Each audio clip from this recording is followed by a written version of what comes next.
Hello again, and welcome to our next module here in our course on the A-Team. And in this module, we're going to be sticking with St. Athanasius, but we're going to shift gears from the life of Anthony to another couple of works that are also very important and influential in church history and in helping us understand Athanasius' thought and his role in the development of the church's thinking. So we're going to be looking at a pair of works that go together, Contra Gentes and De Incarnatione, or Against the Pagans and On the Incarnation. And so these two works are relatively brief, and they form kind of two parts of a sustained argument that Athanasius is making in regard to the paganism of his day. So we got a little different purpose and kind of work going on here. So in the life of Anthony, that's really a work that is directed towards primarily other Christians. So in that work, he's offering a model for people who want to enter into the monastic or some other type of ascetic lifestyle. And he's also, I think, providing inspiration to maybe more ordinary Christians to get them to embrace some aspects of the way Anthony lives his Christian life. And these two works we're looking at, these would be, I guess in our terms, they would be more apologetics kind of works, right? This is Athanasius explaining why paganism is not a valid way of thinking and approaching the world, and defending some of the church's teaching from the criticisms that were typically leveled at it by pagan critics and other outsiders. So the two-part work, we're going to kind of move through it, starting with Contra Gentes, and then moving into On the Incarnation. Now, of these two works, they do kind of go together. We don't know exactly when they were written. There's a lot of scholarly debate about the dating of these works. But of the two, On the Incarnation is certainly the one that is the most well-known.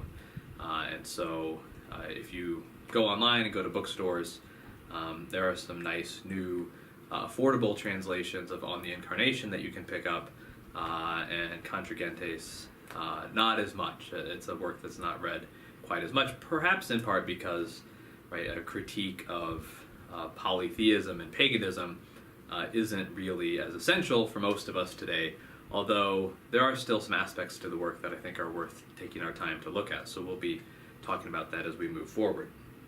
So, why does Athanasius need to write these works? Kind of what's going on here, right? Well, one thing to know is that keep in mind the history and context of what's going on here, right? That we're in the mid-300s, let's say. Christianity only becomes legal in the early 300s with the Edict of Milan and the conversion of Constantine. So this is only probably within a few decades of that happening. And one of the things to make sure we understand about this period in Roman history, right, is that things are very dynamic, right? There is a lot of change, there's a lot of back and forth between different groups and ideas. And so if we look at the 300s, look at the 4th century, and the topic we'll be getting into next time when we look at Arianism and Athanasius' response to that, what you see through that century is kind of a constant back and forth between one emperor who favors the Arians and another emperor who favors the Nicene, the Orthodox. And things switch back and forth very frequently. And if you know anything about Roman history, you know that many of these emperors toward the end of the Roman Empire do not have particularly long reigns for whatever reason, often because they're killed by usurpers. And so the fact that the emperor endorses your school or your ideology or religion is a great thing for now, but there is a constant danger that that could change with the advent of a new emperor. And in fact, at one point, this does actually happen, and not just a switch back and forth between Arianism or Orthodox Christianity. With Julian the Apostate in the 360s, you actually get an emperor who comes into power who actually wants to move the empire back to traditional Roman paganism and works against Christianity.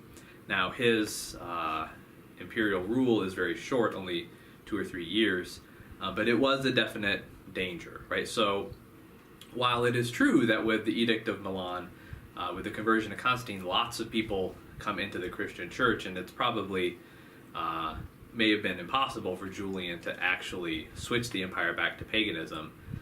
Things were not nearly as clear-cut in the time as they seem to us now, right? So paganism did not immediately cease to be an issue once Constantine converts. There were still many pagans, there were still many prominent families that were devoted to the old ways. And so this did still require a response from Christian leaders, and Athanasius is one of those who gives us a response.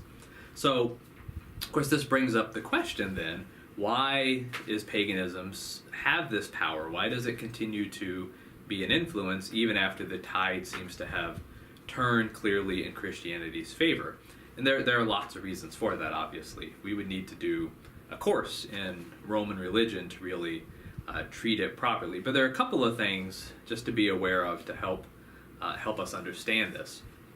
Right, first of all, that many of you might know that there are a lot of benefits to the Roman religion for the Roman Empire. So for one thing, it is remarkably flexible and tolerant, right? And so the Romans were not particularly worried if some new people came along who had belief in a particular god and wanted to worship him.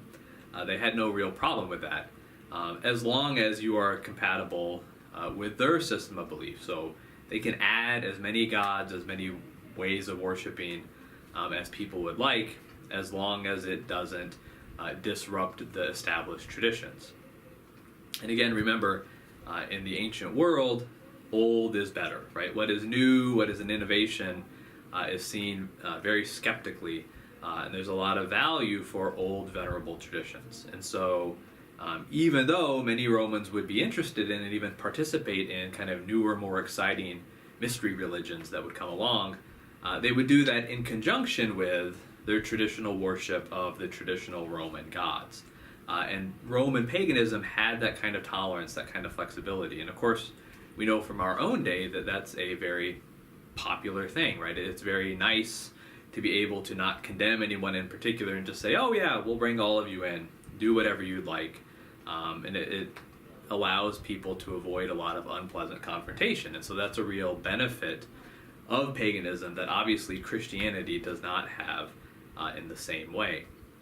It's also important to remember that the worship of the Roman gods is really a central part of the identity of many people in this time, right? So in the Roman world, your identity was much more tightly bound to your family and to your city, your village, your community than it is for most of us today, right? So many of us are maybe devoted to our hometowns, but if we had to move to another community for a job or some other reason, most of us are pretty comfortable doing that. In the Roman world, your identity is linked to your town, to your community or village, in a much more intense way. They don't have the sort of cosmopolitan approach to, well, we'll just live wherever and it's all kind of the same that you find in America today.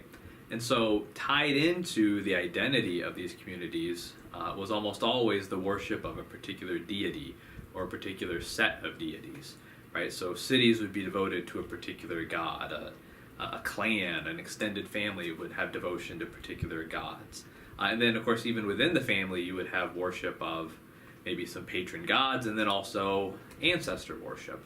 And these rituals, these routines, really bound the communities together. And of course, you can see this in the New Testament, right? One of the problems that the Christians encounter that Paul has to address in his letters is, what do they do about the big pagan feasts that go on? Are they able to go and eat the meat at these feasts? Because that was an important part of community and unity in those areas. It was connected to this worship of the deities. And so giving up your family allegiance to a particular god or your allegiance to your city's god is a pretty big requirement on Christianity's part, right? And breaking those bonds with an extended family or with a city or village or community would be much more difficult for many of them than it would be for us as modern Christians or modern Americans. So that's another thing to keep in mind. And then finally, in terms of, why does paganism remain this compelling force for so long, is simply its track record, right? So when you look at Roman accounts of why do we worship the gods, right? And again, when we're thinking about history, it's important to recognize that these people were in many ways like ourselves, right? That many sophisticated, educated Romans, even many ordinary kind of middle-class Romans, if you will, probably had considered the fact that the gods didn't look exactly like they did in the idols, or maybe they didn't act exactly like they did in some of the tales and the myths, and that some of that was elaboration or symbolic. But they did believe that these gods, the worship of these gods, was linked with Rome's just really phenomenal success over the centuries, right? And so when you go back in Roman history, there's a very clear sense that things have been working really well for us as Romans, obviously, for quite a long time. We've always been worshiping these gods as part of how we live as Romans. So why on earth would we stop worshiping these gods and risk upsetting the cart, if you will, right? If it's not broke, don't fix it, right? And so, look, the Romans have been worshiping the Roman gods for centuries at this point. Why would they risk potential disaster by stopping doing that, right? In some ways, for many Romans, it seems to have been more along the lines of, right, you just don't want to jinx things, right? You don't want to throw a wrench into the works. It's not that they necessarily had a deep personal commitment to this particular god, or that they believed anything very strongly, intensely about this particular god. It was just, this is what you do in order to keep things working properly, right? And so disrupting that order, again, it ran a very real risk, I think, in many Romans' minds, that we could really bring all kinds of calamities on ourselves if we are to stop worshiping these gods, right? And so all of those different factors working together gave paganism a kind of continued power a good ways into the Christian Roman Empire, if you will, right? So that's why, among other reasons, Athanasius is needing to address them. And we're going to see when we look at Athanasius's work against the pagans that he addresses many of those points in that work, right? In terms of explaining why the reasons that Romans have for worshiping the Roman gods are not, in fact, good reasons, and they ought to move to Christianity. All right. On the other hand, along with all of these reasons for adherence to paganism, right, Christianity also has some liabilities, right? So there are some problems in terms of getting the Romans to accept Christianity that Athanasius needs to deal with and address in the work, right? So one of the obvious ones that we mentioned before is the fact that it's so new, right? To claim that a man who lived in the fairly recent past was actually God incarnate is a pretty radical claim, right? Rome predates Jesus, so God comes into existence right after the Roman Empire. That's going to strike people as very problematic, right? Why would we believe that? So one of the things you'll see in both of these works, and in many other patristic works dealing with these issues, is just a really long list of the different prophecies that Jesus fulfills, right? Because it's very important to the Christian church fathers to show that Jesus is not a novelty, right? That Jesus does not come along kind of out of nowhere and, oh, now we have God.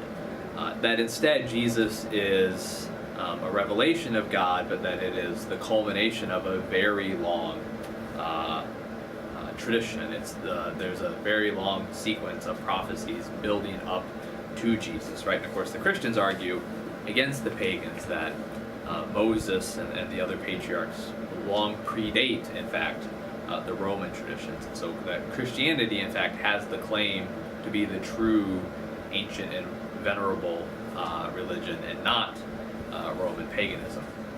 So we're going to see that addressed here.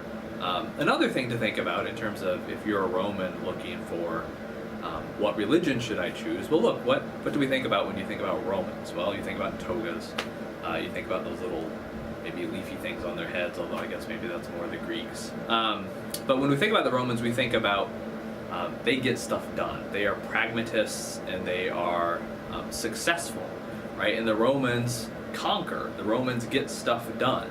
But especially the conquering part, right? That's what they're famous for, this Roman Empire. And there is a very long tradition in Rome of associating the gods with Rome's success, particularly in its conquests of all these different regions of the world. Well, Christianity comes along, and one could ask the question, what exactly has Christianity conquered, right? Not only does Christianity not seem to have conquered anything, it seems to, if not promote pacifism, at least promote a way of thinking and a way of life that's very much at odds with the sort of militaristic ethos that you find in Rome, right? So why should a Roman accept Christianity when it is not going to help him do the things that Romans define themselves by, namely to conquer and to rule the world? Well, and again, we'll see Athanasius is going to respond to this and show that Christianity, in fact, does have a track record of success that ought to convince the Romans. The other problem is a little more philosophical, if you will, right? And that is that Christianity seems to contradict the basic philosophical system that is at work in the broader ancient world in that time. In general, the ancients that are more philosophical and more intellectual tend to see the world in terms of there's a higher spiritual realm and there's a lower physical realm, right? And that to move in the opposite direction, to move from the divine down into the physical realm is a bad move, right? And not just a sense that you become worse of a creature, it would be a morally bad move, right? You are moving away from what you ought to be pursuing, namely the higher things, to the lower things, right? And so the Incarnation seems to run counter to the way things ought to be in the ancient mindset. And if we add to that the fact that there's a real tension, because what the Christians are arguing on the one hand is that all of these pagan stories of the gods in these different bodily forms doing all these sorts of mundane things, getting tired, getting upset at each other, having love affairs, all this kind of stuff. This is a part of what Christianity kind of ridicules in pagan belief and practice. So they're doing that on the one hand, but then at the same time they are turning around and arguing that in fact the one ultimate true God has actually become human and is born and gets tired and cries and ultimately dies, right? So there is a tension there. Okay, if we shouldn't think of the divine in the ways that we as pagans have, why should we think of the divine in terms of this humble Jewish peasant who lives a dirty, suffering life and then dies? Right? This is a real challenge for Athanasius to address. All right, so how does Athanasius make his case to deal with all of these concerns and problems we just discussed? Well, he starts off in the Contra-Gentes by attacking the Roman pagan myths, the stories of the pagan gods, right? And he does this by arguing or giving a different account of where these stories come from and what they're really about, right? So he's kind of practicing a textual criticism here, if you will, right? So he's going to deny that there's any kind of historical validity to these stories, that they weren't really accounts of gods interacting with human beings in some ancient time, but that in fact what you have here are stories of ordinary people, ordinary men, who led not particularly noble, not particularly good lives, but maybe they were rulers, maybe they were chieftains or some great warrior or something. And these stories got embellished and handed down over time and became the stories of the gods that we have today, right? And so we shouldn't understand the story of, say, Zeus taking some human maiden and chasing her around and turning her an animal and all this stuff. That this is not an account of an actual divine and human interaction, nor would Athanasius say is it really a sophisticated allegory for more abstract divine realities or nature, really what in fact we have here is a kind of debased account of some really bad people who lived a long time ago that got handed down in sort of epic form and grew into these pagan myths that we have today. And it's a fairly compelling argument, and I think Athanasius recognizes that. Right, so that's part of his critique of the pagan stories, the pagan myths. The other thing he does is to press on the issue of outcomes, right? And so if you remember, one of the things that really supports the Roman gods is the success that they are credited with over the centuries, right? Well, what Athanasius does is he argues if you look at what is actually produced by these stories of the gods and by the worship of the gods that happens in the temples and in the festivals and all of those things, in fact, they are not producing great success. What they produce is all kinds of debauchery, right? And that, in fact, the outcomes of these kind of debauched tales of petty, jealous, angry, lustful beings who were really just petty, angry, lustful people a long time ago is, in fact, just more anger, lust, pettiness, and that the kind of practices that grow out of this pagan worship are in fact the kind of things that we as any rational person ought to be trying to avoid. And, Athanasius recognizes that there are many Romans who don't necessarily understand all of these stories literally, right? They don't necessarily believe that the idol there in the temple is actually somehow that god. They don't necessarily believe that all the details of the story actually represent a personal god that's exactly like Zeus or that's like Athena or what have you. But Athanasius is going to critique that as well, right? So he's going to argue that even if we abstract these things, this way of thinking about reality doesn't make sense, that you can't have all these multiple deities or divine powers or however you want to abstract them that are in conflict with each other. That can't account for the ordered world, the creation that we see around us. And at a certain point, if you abstract from the details too much, what's the point of the stories themselves at all, right? Why should we follow the pagan gods in any way if we're going to eliminate everything that is distinctive about the pagan gods and just believe that there's some sort of spiritual power at work? Right? If that's what we're going to do, then Athanasius is going to present us with a much more compelling account of how we ought to think about the divine. And so he really does a very thorough job, I think you could argue, of critiquing Roman paganism in especially the first half or the first two-thirds of that first work, Contra Gentes. Now, when he does that, right, this is not, even this first work is not purely critical, right, because he knows that Christianity needs to be able to offer a compelling counter story, right? So it's not sufficient to just point out the problems with this other view if the problems with your own view are at least as great, right? What you need to do is show that Christianity offers a better account, a more coherent account of the world than this paganism that he has just pointed out all the flaws with.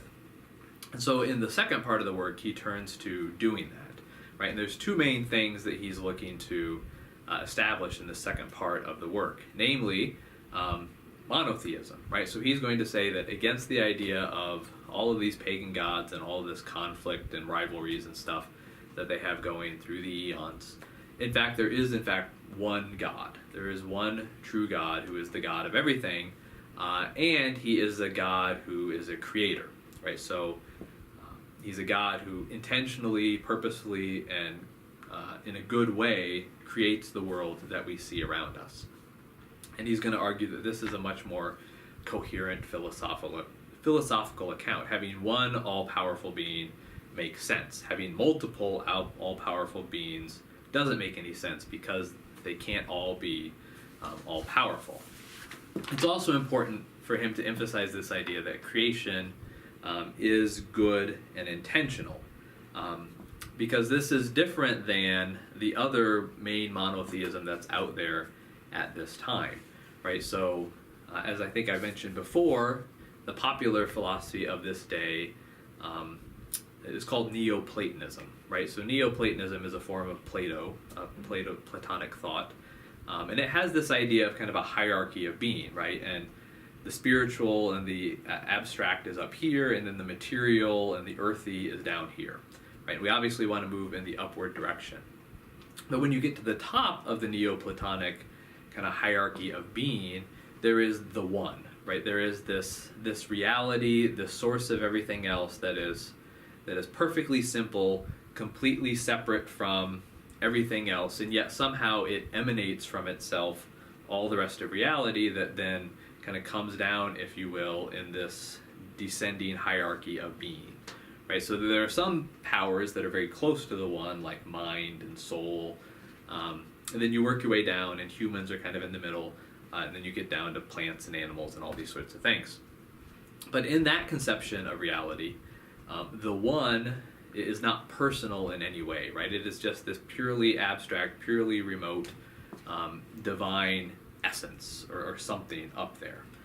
It certainly wouldn't create, right? And creation is seen as at least kind of tending towards bad, dirty, what have you, right? That really we want to get out of the physical, right? And so having a God that kind of intentionally causes the physical would be problematic, right? But against that, Athanasius is going to argue that physical creation is a good thing, right? That there is one true God, but he's a personal God, and he's a God who intentionally creates a good physical world and that we live in. And so Athanasius is making those positive points about God here in his work against the pagans.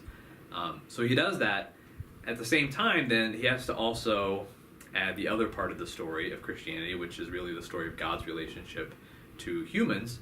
So he has to explain human nature in a way that differs from the pagans, right? So Athanasius is going to argue that human beings have a particular value, a particular worth and dignity, and he's going to need that because in the next work he's going to talk about the Incarnation and why on earth would the one true God humble himself in the language of Scripture and take on human flesh, right? Well, the only reason that's going to make sense is because that there's a particular value that's being sought, right? And namely, that is human beings, right? So Athanasius is going to argue that human beings have a particular, a special intrinsic value that God gives them in creation, right? And so this is, of course, the Christian idea of being created in the image of God. And so we have this value. And so to lay the groundwork for that, Athanasius argues for human nature having both a physical body, which he wants to affirm against the critiques of the pagan philosophers, but he's also going to argue for the fact that human beings having this immortal soul, right? And a soul that is capable of having this relationship with God that other beings aren't capable of, right? And so he spends a good bit of time explaining that human beings do have this immortal soul that has free will, that has reason, and as such is an image of God and is able to have a relationship with God.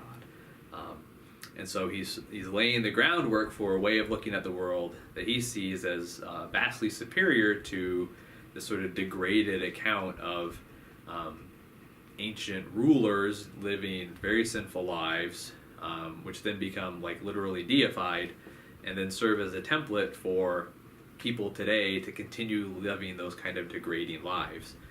Contrary to that, Athanasius presents us this picture of a truly good personal God who creates a good world, and within it he creates us as human beings with a real value and real immortal souls that can have a relationship with God. So that's what he's doing there in that first work against the pagans. All right, so we've kind of spelled out the first half of the argument. Now we turn to on the Incarnation and we get the second half. Right, and so in this work, which as I said before is certainly the more famous of the two, Athanasius has to take on his next big problem, and that is namely giving some sort of an explanation for why the one true ultimate God that he has argued for would incarnate himself, right? Would enter into human, fleshly, worldly existence, right? And of course, we need to think in the ancient context, that is going to have kind of a grittiness to it that many of us in modern American life are kind of removed from, right? That physical earthly life in the ancient world is much dirtier, is much sicker, is much smellier, is much more painful than most of us experience on a day-to-day basis. Right? I mean, if you just stop to think what our lives would be like without modern medicine, most people would have some serious kind of chronic issues in their life, right? You have people who have survived smallpox and have the scars, or survived polio and have the suffering, or different kinds of plagues. Injuries that you would have received where we can get them resolved are going to be lingering for years and decades, right? The life was very painful and difficult for the majority of people in the ancient world. And again, in terms of sanitation and all those things, right, you can understand why you would not envision God kind of entering into this. And Christianity really emphasizes this, that Jesus is really born, right? And, birth is not a nice, clean, sort of sanitized reality. I've been there for the birth of my children, right? And it certainly isn't. It is very real and gritty and earthy. Death. Most of the people in the ancient world would have encountered this on a regular basis. And again, it wouldn't have been, as we often encounter it in a hospital setting, it would have been much grittier, for lack of a better term, than that, right? And so having God enter into that is really problematic. And of course, we see this in the New Testament, right? The New Testament authors recognize that this is going to be a literal stumbling block for people to accept the Christian faith. And so Athanasius is trying to address that in this work. Why on earth would God become incarnate? And he has a number of arguments that he's going to put forward to explain why that is the case. Right? But really, the key thing that it boils down to is that for Athanasius, the Incarnation is sort of the second half of creation. It is a continuation of what God does in creation, right? So if you remember in the previous work, he talks about how God creates human beings with this particular value and the ability to have a relationship with him. And so when God does that, he sort of puts himself in a situation where God is then going to follow through on what needs to be done to make that relationship happen, right? And so when God creates human beings, he's in a way also committing to carrying out this relationship with them, which then leads to the incarnation, right? So God isn't bound to become incarnate in some way, like you might have in some pagan story about some god being forced into human form. God, in a way, kind of binds himself by his love for us, right? That it's out of his love for us, his creatures, that he then enters into this plan to restore his relationship with us. And so for Athanasius, these are kind of two halves of the same thing: the creation of the physical world and the redemption of the physical world through the incarnation, right? And as you get into reading on the incarnation, you'll start to come fairly early on in the work against a very with a very famous idea from this work, right? And so Athanasius talks about this idea of the image of human beings made in the image of God. And he says that what has happened is when, of course, God gave us this free will, that we have misused it, right? That we have turned away from this relationship with God that we ought to be pursuing, and instead we have focused on ourselves, we have focused on earthly pleasures, and we have rejected God and sought these lower things instead. Now that's an idea that would have made a lot of sense in the ancient world, right? That the turning away from the divine to physical pleasure is a bad thing. And to that extent, I mean, the pagans are right in that. So Athanasius is going to say that when we do that, though, what we're doing is we are obscuring the divine image that is in us as human beings, right? That it gets dirtied, right? And he talks about it in terms of an actual image, right? If you had an image on a plank, a drawing or a portrait of a person, it can get dirty, it can get wet and run, it can get faded over time, and that image can be very obscured and difficult to see. So, what do we do, right? Well, one option he considers is, well, look, if God created us out of nothing, why can't he just do the same thing? Why can't he just create a whole new humanity? Well, he could, but the problem is that ignores this idea that human beings have this value, right? That human beings have a intrinsic value that God has given us that makes it that we're not just the sort of thing you throw away when there's a problem with it, right? That human beings aren't the sort of thing that you just throw out and then create a new one, right? Now, we'll sneak into Professor Umbarger's domain here a little bit, right? This is one of the things that challenges many people, for example, in reading the story of Job, right? All of Job's children are destroyed when Satan unleashes all of these tribulations on Job, and of course at the end of the story he gets a new set of children. Now, we're not going to get into the analysis of the story of Job here, but right, that's not obviously a real solution to that problem, right? The fact that you lost all of your children, but now you have new children, doesn't take away the fact that those particular children have been lost. But the point in terms of Athanasius is, right, God can't work that way. He can't just get rid of all of us and pick up a new humanity, because he in fact loves us because he created us with this value. So, given that, what's God going to do? Well, the solution, Athanasius argues, is in fact the Incarnation. That he's going to reform that image in a very physical way, right? That you need to bring the image back into contact with the original, right? You need to, and that's how the image is restored, right? In the case of a painted image, you do that by having the model sit down again and you retrace the lines. In the case of humanity, what you do is you have God actually take on human nature, and that kind of superimposes in an almost literal way God's image back onto human nature. Right now, and again, we talked about before that Alexandria, is where Athanasius is working, and this is there's a very Platonic Christian tradition in that city, right? And this is a very Platonic idea, that there is a human nature, an essence of what makes all of us human that has a kind of real reality to it, that there is such a thing as human nature that we all share in, that we all participate in.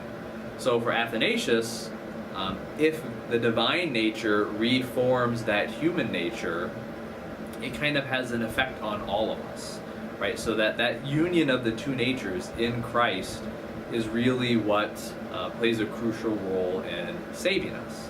Now, we'll talk more when we get into the Arianism discussion about how all of this works, but this is a really important point, and it is a point where Athanasius' thought is perhaps different than many other understandings of salvation, and probably most of us have a more traditional Western understanding of salvation, that salvation happens because Christ pays a debt for sin, or that Christ takes on the punishment that we are due for our sin.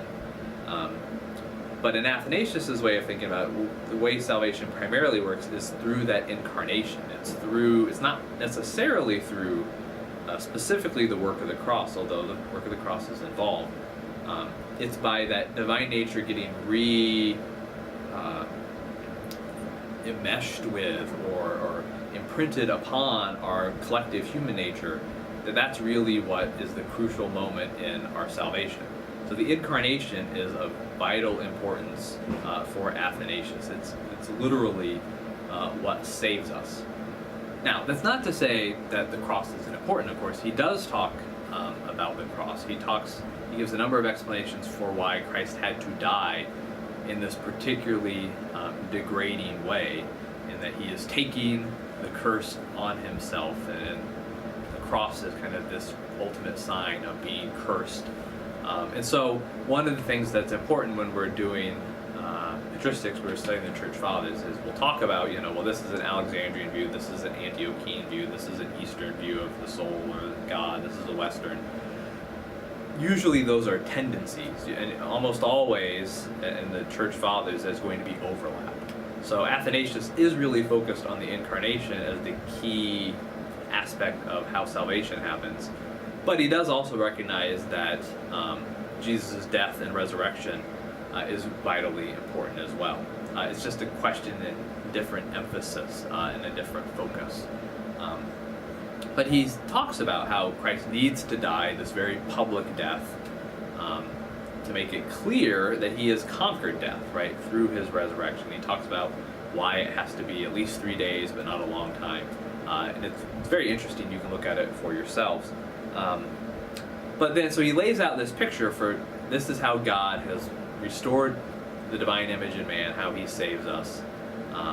But his questioner, his critic, his skeptic, he can imagine saying to him, well, can you prove any of this, right? Why should we believe this to be true, right? This is where we get to the final part of the work, where Athanasius is going to explain why we ought to believe this way of thinking about the world as opposed to the pagan one. And he basically is going to argue that, to put it in blunt terms, the proof is in the pudding, right? That if you look at what is going on in the world in his time, there's clear evidence for the truth of the Christian story and the fact that the pagan story is false, right? And he explains this in some detail as he goes through the final sections of the work.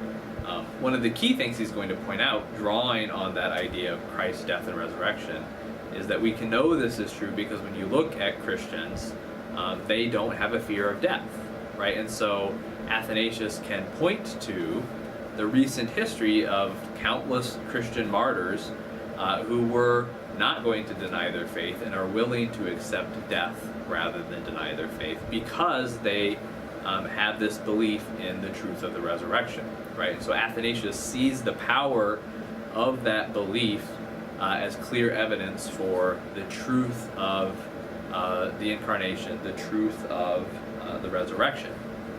So that's part of it.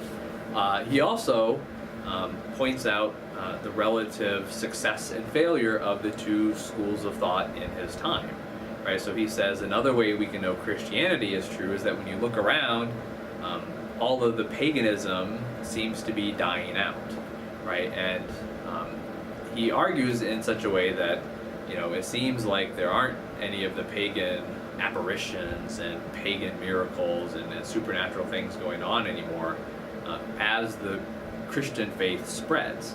Now, does he think that there really were pagan supernatural powers at work? They may very well have been, right? And in the ancient world, there were a lot of common beliefs in supernatural things happening all around them. So whether or not there were actual pagan miracles happening or not, Athanasius says clearly it's not happening the way at least it was reported to have happened in the past, right? That we don't see the power of the Roman gods on display in the world around us, and the Roman religion is losing ground. People are leaving it. People are no longer practicing it. So it's clearly not succeeding. And remember that success was a key part of why people believed in the Roman gods in the first place. On the other hand, he says, if you look at Christianity, here's a religion that has been persecuted, that has had none of the advantages of established pagan religion, and yet it's growing like crazy, right? And so he says you can see by the growth of Christianity the power that is at work in it, right? So clearly, it is the one we ought to accept because it is the one that is succeeding, the one that is winning. And again, he's turning the Roman argument on them. The Romans have argued for centuries that we ought to keep worshiping the gods because look how well it's been working. Well, Athanasius is going to say, look at the world around you. We ought to worship the Christian God because clearly you can see that Christianity is the religion that is winning, that has success on its side. So, again, he actually ends it with kind of a call to his reader to a personal involvement, a personal conversion. It's really a wonderful set of works, a wonderful argument that operates on so many different levels. And so I'm going to ask you to read some key sections from the different parts I've been talking about, but when I give you the links, I'd encourage you to read as much of it as you're able, because it really is a very compelling argument, a compelling account of the superiority of the Christian tradition, Christian religion, to this Roman paganism of his day. So that's kind of a rough overview, if you will, of these two works. And Athanasius really is kind of exemplary in this work in terms of how the Christians argued against the paganism of their day. Many of these points are ones that are brought up over and over again in the different apologists and different church fathers' accounts. And again, I would be interested in hearing your reactions to it. What is it that stands out in your reading of these texts? Are there particular points that are interesting, that you think are particularly impressive, or are there things that are confusing or that are maybe seem problematic to you? I wanted to raise a couple of issues just for you to think about in terms of looking at this. Obviously one question we can ask is, does this argument really work, right? Is it really a valid, strong, convincing argument? Certainly one thing we could ask. Another thing to often consider when we're reading these kinds of works is, what would the modern parallel be? Part of the point of studying the fathers is so that we can make use of what they've done before for our own times, right? So what would be a modern parallel to Athanasius's argument? How might we critique the ideology, the religion of our day, and defend the validity of Christianity? Certainly something a lot of people spend some time thinking about, but are there any particular things that Athanasius's way of doing that could shed light on our own situation? Another interesting question we could raise is what happens if we press this issue of the results, right? So if you look at many of the demographic indicators, Christianity doesn't seem to be on the ascendant, at least not in the Western world. In other parts of the world it is, but in North America and Europe it's not. What do we make of that, right? Could a pagan turn around, or I guess not a pagan, could a modern skeptic or critic or atheist turn around and use that argument against Christianity and say, well, look, if it was true for Athanasius in the 4th century, why can't it be true today that a religion that is losing ground is probably not a true one? And then the last thing I would ask you to think about, what really struck me this time in reading these works, is Athanasius's focus on the results of Christianity, right? And if Christianity is true, it ought to yield fruit, right? Again, a very biblical idea. It ought to produce better results than other ways of living, which I think is a very obvious point, but a very important one to think about. And Athanasius really, I think this is a key point in his argument, is that Christianity has the results, whereas paganism doesn't.